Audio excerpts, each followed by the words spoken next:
I've been in law enforcement for 22 years, homicide for 15, and yet, of all the cases that have come across my desk, none ever carved its way into me like the Ravenwood murders did. It's been 5 years now, but I still see that forest when I close my eyes. The mist clinging to the treetops, the stillness of a place that should have felt peaceful but didn't. And the sound, that low whisper of wind threading through the pines like the woods themselves were trying to tell me something. The morning it started was October 12th, 2019. A Saturday. The kind of cold, overcast morning that keeps most hikers home. But not everyone. Not the Whitakers. At 8:47 a.m., a 911 call came through dispatch. A man named Eli Cartwright, 44 years old, a local photographer, reported finding 2 children alone on the trail, about 3 miles deep into Ravenwood State Park, Oregon. The call log still burns in my memory. "They're crying," Cartwright said. "They said something happened to their parents." I was already in my cruiser when the call came. By the time I arrived, park rangers had located the girls ages 6 and 8, barefoot, covered in mud, trembling so hard they couldn't speak. Their names were Sophie and Claire Whitaker. Their parents, Michael and Laura Whitaker, both 34, had signed in at the ranger post around 6:30 a.m. for a family hike. The plan was to take the Hemlock Loop Trail, a 6-mile route around the park's northern ridge. They never came out. When I reached the section where the girls were found, everything felt wrong. The forest was too quiet, even the birds were gone. About 100 yards from where the children had emerged from the woods, we found what was left of the camp, a temporary rest stop beside the trail. There were 2 backpacks, a thermos, and a camera lying in the dirt, its lens shattered. A few feet beyond, the leaves were flattened in a circular shape, like something heavy had been dragged. Then the blood. It was everywhere. Dark, half-dried streaks across the moss and roots, leading deeper into the trees. We followed the trail for almost 30 yards before we found the bodies. Michael was face down near a fallen log, his hiking jacket torn open. Laura was several feet away, one arm extended toward him. Both had suffered extensive trauma, blunt force, and lacerations. The forensic team would later confirm it wasn't animal-related. This was human. Violent, intentional. It was the kind of brutality that strips the forest of its innocence. We sealed off the scene and called in the Oregon State Police Crime Unit.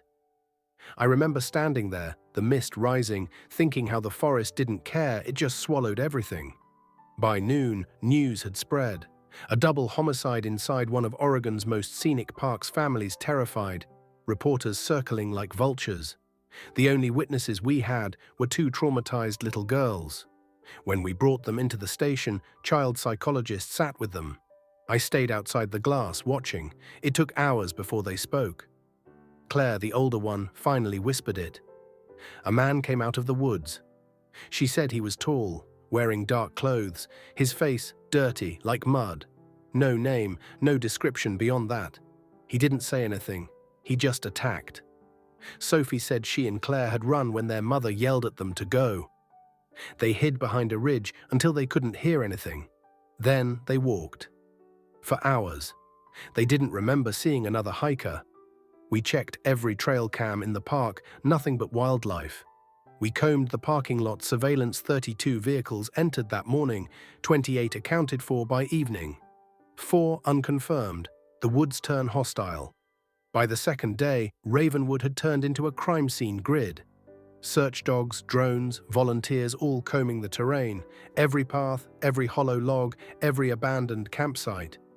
The rain started that night, turning the forest floor into mud and washing away half the evidence. It was like the land itself was protecting whoever did this. Then came the tracks. About half a mile from where the Whitakers were found, we located boot prints size 11, deep impressions, recent. They led off-trail toward a ravine where a makeshift shelter was discovered. A tarp, a campfire pit, and a knife blade buried in the soil. DNA testing later confirmed it wasn't the victims. Whoever he was, he'd been living out there. Watching. Waiting. The manhunt. We launched a full-scale manhunt, 70 officers, air units, thermal imaging, and park closures statewide. For 3 days, Ravenwood was a war zone of searchlights and echoing shouts. Every snapping branch sounded like a suspect. Every shadow looked like movement. On October 15th, one of the rangers spotted smoke near the Northern Ridge cabin zone, an area restricted for restoration. We converged fast. By the time we reached it, the fire was out, but someone had been there. Inside the cabin were food wrappers, a bedroll, and a blood-stained hoodie. Next to it was a single wallet, no cash, no ID, just a grocery receipt from Hillsborough, dated 2 days before the murders. That was our first break. We traced the receipt to a convenience store off Highway 26. Surveillance footage showed a man late 30s, scruffy, unremarkable, buying canned goods and bottled water. We ran it through facial recognition. The name that came back was Darren Cole, 38 years old. Local construction worker, no criminal record, no known connection to the Whitakers. No history of violence, no mental health reports, nothing. But we found his truck parked less than 2 miles from the park entrance. Inside, a hatchet, a camping knife, and dried mud matching the soil samples from the scene. That night, we surrounded his residence in nearby Tillamook County. He didn't resist. He opened the door like he'd been expecting us. And the first thing he said in a calm, almost detached voice was, "I didn't kill anyone." When I first looked into Darren Cole's eyes, I expected to see what I've seen in every killer before, the flicker of guilt, or anger, or maybe even fear. But he just looked empty, like a man standing in a grocery line, waiting for his total. He sat in that grey interrogation room with his hands clasped loosely on the table, no twitching, no sweat, no emotion. Just calm. We ran through the basics: where he'd been that weekend, why his truck was near Ravenwood, why his DNA was on a knife blade found half a mile from 2 dead hikers. His answers were consistent. He'd been camping alone. He didn't see anyone. He didn't know the Whitakers. And the most chilling part, he said all this with such composure that for a moment I almost believed him. The interrogation. For hours we pushed. We showed him photos, the victims, the weapon, the campsite, even the 2 girls. Nothing. He blinked slow, studied each image like a bored student, flipping through a textbook, then said, "That's awful," in the same tone someone might use to comment on the weather. No denial, no outrage, just quiet indifference. When I pressed harder, when I told him about the blood on his hoodie, the fibers under his fingernails, the footprint that matched his boot, he looked up for the first time and said, "You think I did that?" There was something in his voice I still can't explain. Not sarcasm, not fear, something colder. We sent the evidence for expedited analysis. The blood on his hoodie matched both Michael and Laura Whitaker. He was arrested that evening on double homicide charges. You'd think that would be the end. Case closed. But the truth is, that was just where the unease began. See, nothing about Darren Cole's life made sense next to what we found. He had no criminal history, no record of mental instability, no violent tendencies. He lived alone in a small duplex, clocked in at a construction site every weekday, volunteered twice a month at a community center, paid his taxes, never missed a bill. No sign of obsession, no connection to the Whitakers, not even a digital footprint suggesting stalking or fixation. It was as if we'd pulled a random man out of a crowd and decided he was capable of something feral. The forensics, the lab reports came back with details that only deepened the confusion. The knife handle, found near his shelter, had his fingerprints, but only partial. The blade itself had no prints at all, only smudges. The fibers on his hoodie were consistent with his own camping gear, not the victim's. And then there was the soil. The mud on his boots matched the park, but so did the soil found on nearly 100 other visitors that week. Technically, everything pointed to him. Emotionally, nothing fit. Still, the DA moved forward. The public was demanding justice. The trial began 6 months later in May 2020 in a packed courtroom in Hillsborough County. By then, I'd read every inch of the case file a dozen times, replayed every body cam recording, every interview, every frame of trail footage. I wanted it to make sense. It never did. Darren sat through every proceeding like a man waiting for a bus. No visible emotion, no reaction to the prosecution's description of the killings. When the autopsy photos appeared on screen, the jury flinched. He didn't.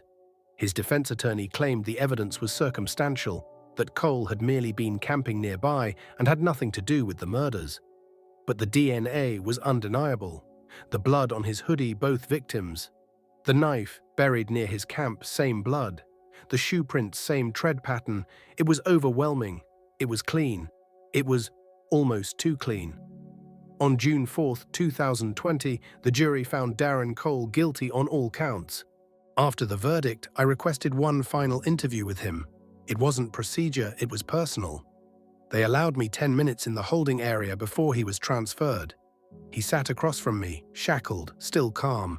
I told him the girls were safe, that they were living with relatives now. He nodded. Then I asked him why. Why them? Why that family?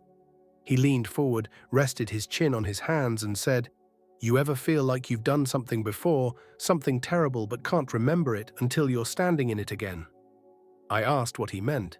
He smiled faintly, that kind of tired smile that belongs to people who've stopped pretending. "That place," he said, "the woods.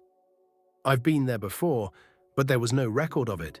No prior visits, no phone pings, no connection to Ravenwood at all." He was transferred to Oregon State Penitentiary that evening. What happened after 3 weeks later, I received a call from the warden. Cole had been found dead in his cell. No signs of struggle, no contraband. Cause of death, cardiac arrest. He was 38, healthy. The guard said he'd spent most of the night standing at his cell window, staring at the trees beyond the fence line. Before he died, he'd scrawled something on the back of his bunk sheet in charcoal. 3 words. No signature. He's still there. When I read that, I didn't sleep for 2 days. Part of me thought it was guilt. Another part, the one I tried to ignore, thought maybe he wasn't lying. I went back to Ravenwood, alone. The park had reopened by then, families hiking, kids laughing, like the blood in the dirt had never existed. But if you know where to look, you can still see it, the faint disturbance in the soil where we found the Whitakers. I walked the same trail, same air, same cold. Halfway through, I found something I hadn't seen before, a small wooden marker, wedged into the earth near the old ranger station. Looked hand-carved, no initials, no date, just one word burned into it. Returned. The last entry. I don't know who put it there. Could have been a sick joke, could have been nothing. But that night, I pulled the case files from evidence storage again. Every photo, every page, every timestamp. And that's when I noticed something I'd missed before. In the crime scene photos from the first day, the ones showing the trail from above, there was a figure in the far corner. Barely visible through the mist, tall, standing still. We'd dismissed it at the time as a ranger, but no ranger was assigned to that section that morning. The timestamp on that photo was 8:31 a.m. The 911 call reporting the girls was logged at 8:47.